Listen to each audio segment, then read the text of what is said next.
And I would do anything for love. I'd run right into hell and back.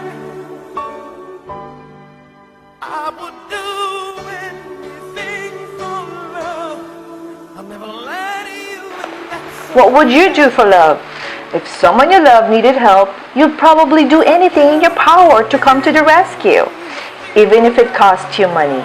But what if this person you were helping wasn't who you thought?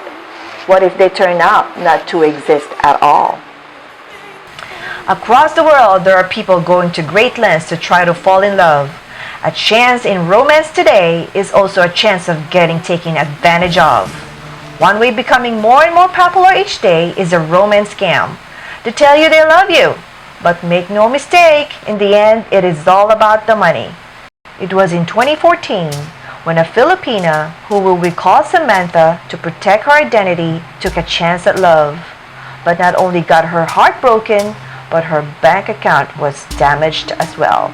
He somehow was able to get into my phone, and he's been texting me and very frequently until finally I said, you know what, who's this guy? And I replied, I said, who are you? That's how it all started. Online, Samantha met Edward, who said he was a businessman living in England. But although romance blossomed, they never met face to face. We've been talking for several months already, and he started asking me, well, how is work? Where do you work? And I told him I work for this big company, famous. He said he's fallen in love with me, and he's been, making league out to me and everything. So he said, I want to send that money to you to fix your house, and I'd like to come by. I'd like to come to the U.S., meet your family, and maybe, we could see what we could do about our relationship. But then there was a problem. Edward said he couldn't get the money to her unless she opened an offshore account in Malaysia. He told me that he's going to send me a link to open up an account in Malaysia. I said, why Malaysia? He said, well, because that's the company that's where the company is that owes me the money. I said, oh, okay. And so he sent me the link.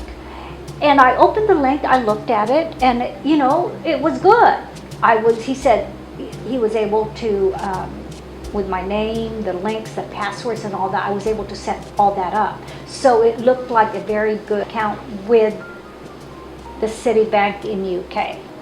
So he said, I will need your address, your phone number, your email, and all that, all that information, so that when when we send that money to your account, we have your account number. But to be able to transfer money into the account, there needs to be money already in it.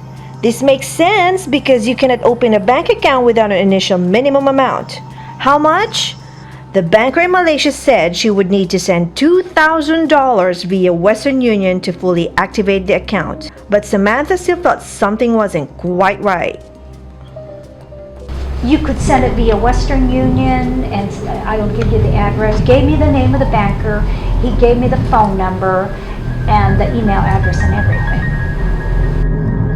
But there was another problem. Western Union has security protocols in place to scrutinize money being sent to areas that have been identified as high risk. They just didn't let it go through. The banker over in Malaysia, who was supposedly in charge of my account, called me and said, did you send the money yet? I said it was kicked back. Western Union did not approve it. Edward tells Samantha that he has a solution once and for all. He suggested that she trickle the money to him in smaller amounts, $200 here, $300 there, until she sent the entire amount. This seems very strange to her, but this time Samantha was deeply emotionally invested and in love. Again, when you're emotionally involved, all you want to do is just want to facilitate and make things easier. And then, you know what? It was not the money to fix my house that was important. It was my relationship with him. $2,500 later, things began to change in their relationship. instead of 3 times a day or what, or 4 times a day, you know, he would call me twice or what. And I talked to a friend of mine. I said, you know what, this is what's going on. And she said, you know what, honey, this is a scam. You were scammed, and you need to get out of it.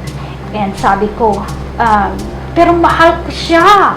Napamahal ako. You know? And she said, you need to get out of it. And after that, you know, what I did is, sabi niya, punta ka dun sa i-report mo sa police. And this is what you need to do. So I went to the precinct and I reported it. I reported the incident. And also, I made sure that I closed my accounts and reopened my account, and we opened another account. It turns out that Edward had lots of friends on his Facebook page, primarily Filipino women. And so what I did was, I messaged all of these girls and told them, you have a scammer as a friend, you need to beware of him. It's not only women, it's also men. Some women can be weak, but some women are strong, and I thought I was strong. I thought I didn't need a man, and that's why I wasn't in a relationship. I thought I could do it all myself, and then finally, you know, he got to me, and I fell in love. And I thought I fell in love, but I fell in love with the con. After meeting Samantha and becoming friends with her on Facebook, I started receiving friend invites from different men living in the UK. 7 different invitations in less than 3 days. So be careful with your social media accounts and with your hearts. Your love should never be for sale.